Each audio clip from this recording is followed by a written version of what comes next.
welcome you all to my channel and in my today's class and today's video.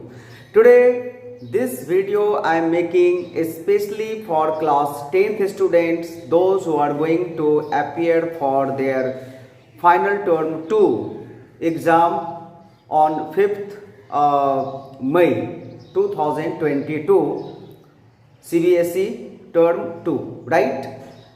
Subject mathematics. So in this video I am going to explain you all the formulas of all the chapters which are coming in your term 2 exam. So this video is very special and it is very helpful for you also. So I request you all to watch the video till the end. And if you like the video and if you think that this video is really helpful for you for the exam point of view, please like the video, share the video with your friends and subscribe the channel. So let's start the today's class. So dear children, before we proceed to the main section of this video, that is the explanation of the formulas and the theorem, we need to know the syllabus for our term 2 exam.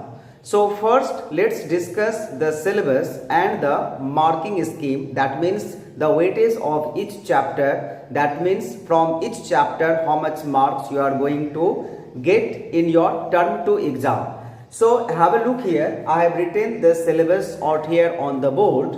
So your syllabus for term 2 exam is chapter number 4 quadratic equation and chapter number 5 arithmetic progression. This section is from the algebra. These two chapters are coming from the algebra. And the next two chapters, circles and construction, you are getting from the geometry. And one chapter only you are getting from the trigonometry, that is some application of trigonometry.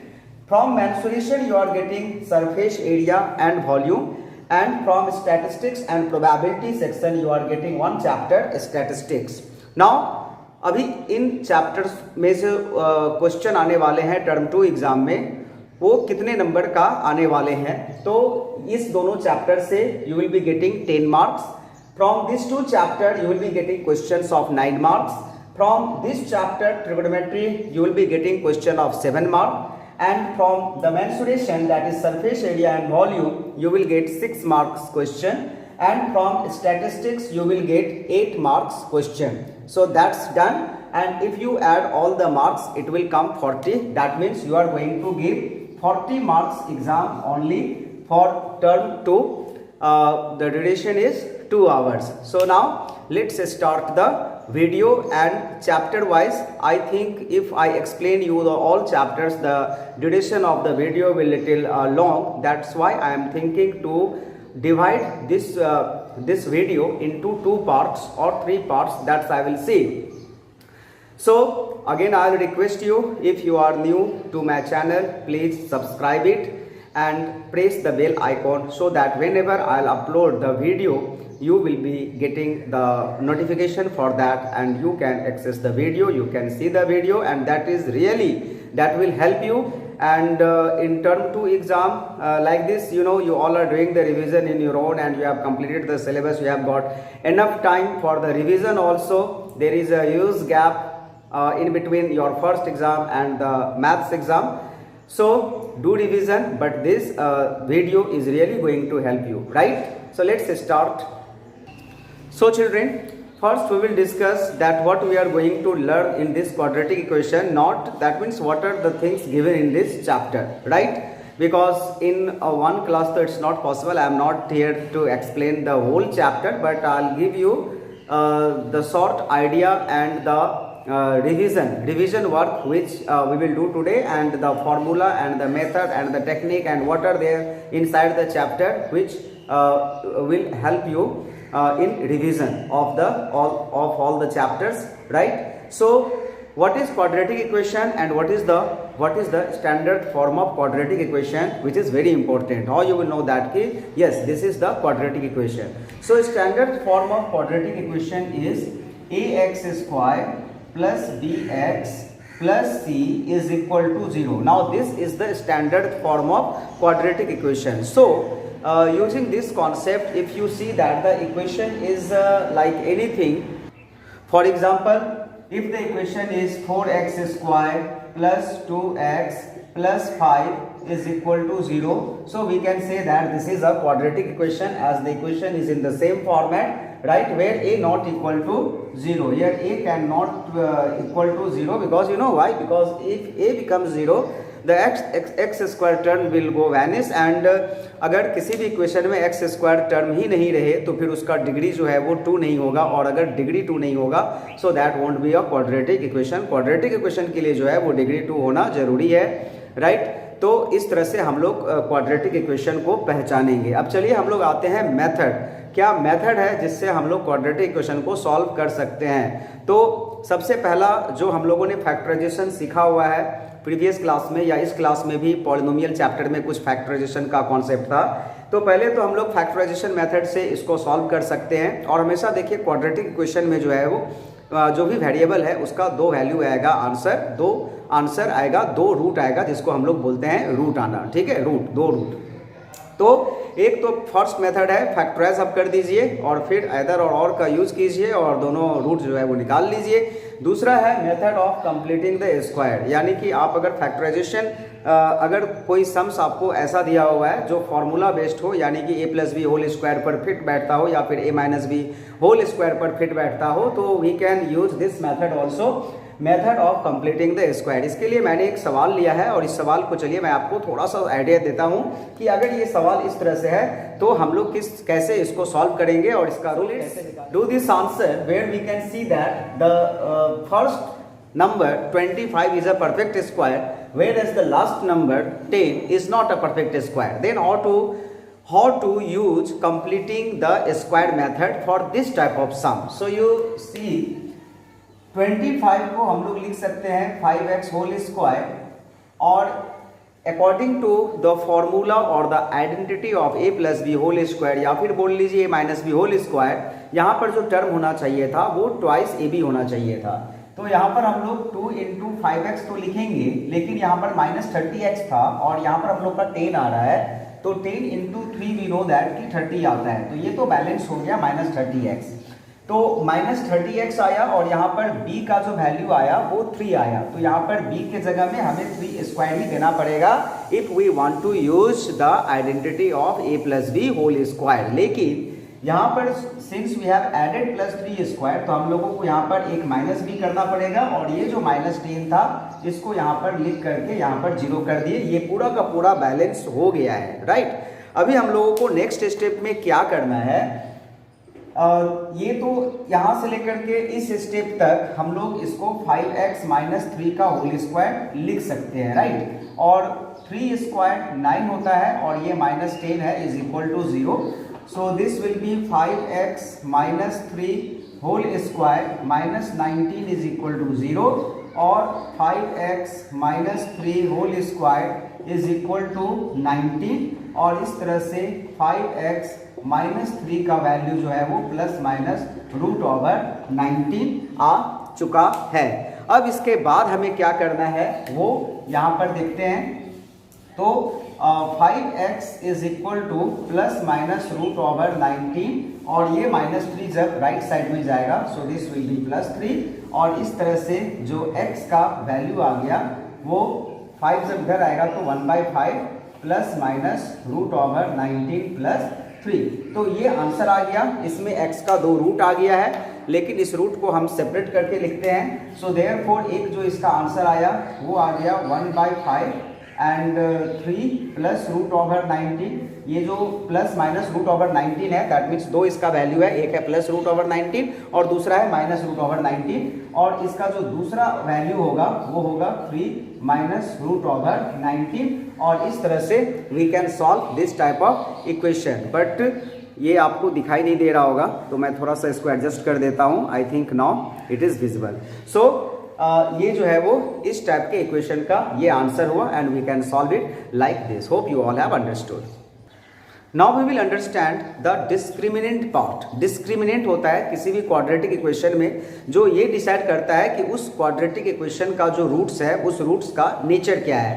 Nature means वो real है, real अगर है तो दोनों अलग अलग है क्या, अनइक्वल है, या फिर दोनों रूट इक्वल है, या फिर इसका रूट्स रियल नहीं है यानी कि इसका कोई रूट्स है ही नहीं, इसका कोई रूट्स निकलेगा ही नहीं। This will be decided by the discriminant. तो चलिए डिस्क्रिमिनेंट हम लोग समझते हैं। सबसे पहले तो इसके लिए एक इक्वेशन ले लेंगे, quadratic equation ax² plus bx plus c equal to 0, और यहाँ पर जो है वो a नॉट इक्वल टू 0 होना चाहिए, जो कि मैंने आपको पहले ही एक्सप्लेन कर दिया हुआ है। Now discriminant formula is b² minus 4ac। ये आपका डिस्क्रिमिनेंट का फॉर्मूला है b² minus 4ac for this quadratic equation ax² plus bx plus c। तो सबसे पहले तो हम लोग डिस्क्रिमिनेंट निकालेंगे। अब अगर यहाँ पर 3 केसेस होगा, अगर d का वैल्यू 0 से आपका बड़ा आ जाए यानी कि कोई भी पॉजिटिव नंबर आ जाए d का वैल्यू, तो इसका जो रूट होगा वो रियल होगा और इसके साथ साथ ये अनइक्वल भी होगा, यानी कि इसको हम लोग बोलते हैं अनइक्वल या फिर इसको डिस्टिंक्ट रूट भी कहते हैं। That means if you solve this type of quadratic equation you will be getting 2 different root, जो हमने पहले सॉल्व करके आपको दिखाया था, 2 अलग अलग रूट आया था। लेकिन अगर आपका d का वैल्यू 0 आ जाए तो रूट तो रियल होगा, लेकिन रियल होने के साथ साथ इक्वल हो जाएगा, यानी कि इस टाइप के इक्वेशन में आपका 2 आंसर तो आएगा, 2 रूट, लेकिन दोनों रूट सेम आ जाएगा। इस टाइप का इक्वेशन का आप कोई भी एग्जांपल ले लीजिए, यानी कि अगर x minus 3 whole square equal to 0 आ जाए तो फिर x का वैल्यू जो है वो 3 आएगा और दूसरा भी 3 आएगा, यानी कि इस टाइप का इक्वेशन जो आपका होगा उसमें x का 2 वैल्यू तो आएगा, 2 रूट निकलेगा, लेकिन दोनों का जो वैल्यू है वो इक्वल होगा। और जो थर्ड वाला है, अगर आपका d का वैल्यू 0 से कम आ जाए तो नो रियल रूट, और इस टाइप के इक्वेशन का हम लोग रूट नहीं निकाल पाएंगे और इस टाइप के इक्वेशन का रूट निकलता भी नहीं है। अच्छा, इसके पीछे का लॉजिक क्या है ये भी मैं आपको बताता हूँ कि अगर d 0 से कम हो जाए तो y root can not be calculated. तो ये देखिए इसका जो रूट का जो फॉर्मूला है उसमें हमें ये रूट ओवर d देना पड़ता है, राइट। ये जो डिस्क्रिमिनेंट है वो जब मैं आपको फॉर्मूला बताऊंगा क्वाड्रेटिक फॉर्मूला, जो d जो आएगा वो रूट के अंदर आएगा, और d अगर रूट के अंदर आया और सपोज कीजिए ये -4 आ गया तो क्या होगा, निकलेगा स्क्वायर रूट? नहीं निकलेगा ना। तो इसीलिए जो है वो इस टाइप के इक्वेशन का जो है वो नो रियल रूट होता है। दैट मीन्स इसका रूट नहीं निकलता है और हम लोग इसका रूट नहीं निकालते हैं। अब चलिए हम लोग जो इसका क्वाड्रेटिक फॉर्मूला है, जो इस चैप्टर का मेन फॉर्मूला है, उसको हम लोग समझते हैं और उसको सीखते हैं। So to understand the quadratic formula we can take the standard form of quadratic equation, that is ax² plus bx plus c equal to 0 where a not equal to 0।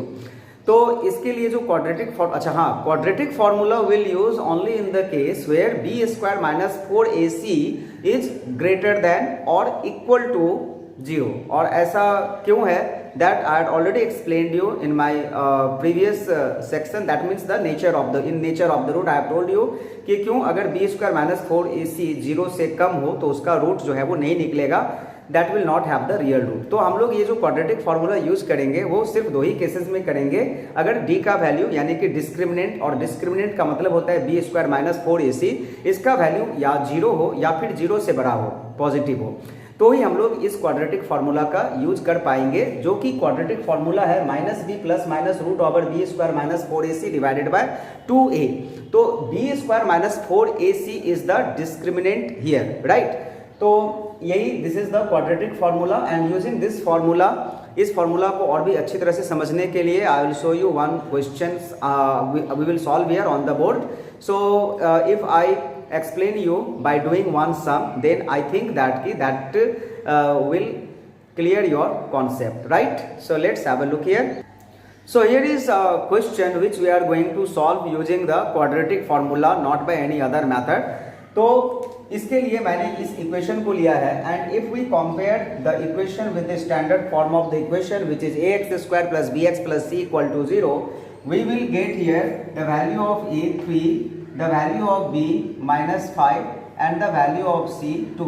तो सबसे पहले तो हम लोगों को कंपेयर करके ए बी और सी का वैल्यू डिसाइड कर लेना है। अच्छा, वन इंटरेस्टिंग फैक्ट मैं बता रहा हूँ कि ये जो क्वाड्रेटिक फार्मूला है ये फाइनली जो डिराइव किया वो श्रीधर आचार्य जो मैथमेटिशियन थे, और इसलिए इस फार्मूला को श्रीधर आचार्य फार्मूला भी कहा जाता है। This formula is also known by Shridhar Acharya formula, ये जो क्वाड्रेटिक फार्मूला है। अब चलिए हम लोग इसको सॉल्व करते हैं यूजिंग दिस फार्मूला। तो ये जो रूट होगा वो क्या होगा, माइनस बी। बी का वैल्यू क्या है, -5, तो यहाँ पर -5 लिख देना है, plus minus root over b square -4ac, that means -5 square -4ac, that means 4 into 3 into 2 divided by 2a, that means 2 into 3। तो सबसे पहले तो हमने क्या किया, इस फॉर्मूला में सारे वैल्यू को पुट कर दिया, और हम लोग यही मान करके चलते हैं ये जो है इसका रूट जो है वो रियल है। रियल है मतलब d का वैल्यू मोर देन 0 है। अगर आपको पहले एग्जामिन करने के लिए कहा जाए कि check whether the equation will have the real और नॉट, तो पहले आप बी स्क्वायर -4ac को कैलकुलेट करें, और ये अगर 0 या उससे बड़ा है तभी आप ये फार्मूला यूज करें, अदरवाइज आप इस फार्मूला को यूज नहीं करें। सिंपली आप वहां पर लिख दें this equation will not have any real root, that's done, खत्म। ठीक है, तो चलिए हम लोग इसको थोड़ा सा सिंप्लीफाई करके इसके आंसर को जानते हैं कि इसका आंसर क्या होगा। So minus into minus plus 5 हो जाएगा, प्लस माइनस रूट ओवर ये -5 का स्क्वायर विल बी 25 माइनस 4 3 ज़ा 12 एंड 12 2 ज़ा 24 डिवाइडेड बाय 6। अगर देखिए ये इस इक्वेशन का रूट रियल नहीं होगा और आपने इसे पहले चेक नहीं किया है, तो आप यहाँ से आपको पता चल जाएगा ये अगर नेगेटिव आ गया तो इसका मतलब ये रियल रूट नहीं हो रहा है और इसका आंसर नहीं निकलेगा। इस बात को आप जान लीजिए। So after this 5 plus minus root over 1 divided by 6, so that means 5 plus minus 1 divided by 6। तो ये आ गया।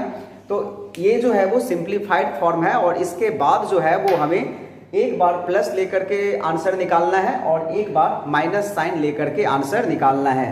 तो होप कि this is visible for you. So I am doing this here, yes.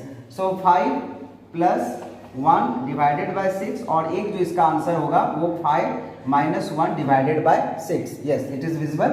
सो ये हो गया 6 upon 6 and 5 minus 1 is 4 upon 6, that means 1 और 4 bye 6 को अगर हम लोग रिड्यूस करेंगे so this will be 2 upon 3। तो इसका जो आंसर आया that means roots of the equation 1, 2 upon 3 आया, 1 and 2 by 3, and this is the answer for this question, and this I have done using the quadratic formula, या फिर यूं कह लीजिए कि Shridhar Acharya formula. So I hope that this quadratic formula is very much clear to you, and even the nature of the root is also very much clear to you. This nature of the root is very important, और इसको आप अगर रट्टा मारेंगे तो you will not understand, and वो आपके memory में रहेगा भी नहीं, and you will be confused कि d का वैल्यू 0 से क्या होगा, रियल होगा, अनइक्वल होगा, नो रियल रूट होगा। तो एकदम एक बार मैं फिर इसको, क्योंकि this is very important part of this quadratic formula. तो d का वैल्यू अगर आपका नेगेटिव आ गया, 0 से कम आ गया, उसका रियल रूट नहीं होगा और उसका आंसर नहीं निकलेगा, नहीं निकालना है, वहां पे लिख देना है this equation doesn't have the real root, खत्म हो गया बात। अगर उसका वैल्यू d का वैल्यू 0 के इक्वल में आ जाए तो उसका रियल रूट होगा, लेकिन वो दोनों इक्वल हो जाएगा, यानी कि उसका आंसर 2/3, 2/3 या 2,2 या 4,4 इस तरह से निकलेगा। और अगर d का वैल्यू 0 से बड़ा आएगा तो रियल एंड अनइक्वल या फिर रियल एंड डिस्टिंक्ट, यानी कि उसका 2 डिफरेंट आंसर होगा, इस टाइप का वो आंसर आएगा। 1,2/3 या 2,4 या 4,5 जो भी होगा, दोनों जो रूट होगा वो डिफरेंट होगा, डिस्टिंक्ट होगा, अलग अलग होगा। Children, in the first in the beginning of this video I have told you that we are going to do the revision in one shot, यानी कि the revision of all the chapters coming in term 2 exam will come in 2 or 3 parts, but later on I have realized that, and now you can also see the duration of the video is little lengthy, so and I don't have the system and the paid app to edit the video, because I am using the free app and there it takes a lot of time to save the video, right? So now I am thinking that I will not be able to do all the chapters revision in one class or in one video. So but I will be making the video of all the chapters coming in term 2 exam. Right before your exam I will upload all the video, okay, part wise, part 1, part 2, part 3, part 4. there are 7 chapters coming in term 2 exam. तो अगर कोई 2 छोटा chapter हो उसे मैं मर्ज कर दूंगा, but I will that promise I am promising you that before your exam you will be getting the revision of all the chapters. So if you are new and you have not subscribed the channel, you please subscribe the channel and press the bell icon. आज है आपका 1st मई और 5th मई को आपका exam है. I will try my best to give to prepare a video for you, short video for you, and that really will help you in 24 hours. आप 10-15 minute अगर आप इस वीडियो को देखेंगे तो आपका कॉन्सेप्ट जो है वो क्लियर है ही और ज़्यादा क्लियर हो जाएगा और इस तरह से आपको जो है वो एग्जाम में हेल्प करेगा. आज के क्लास के लिए बस इतना ही. Thank you all for watching the video.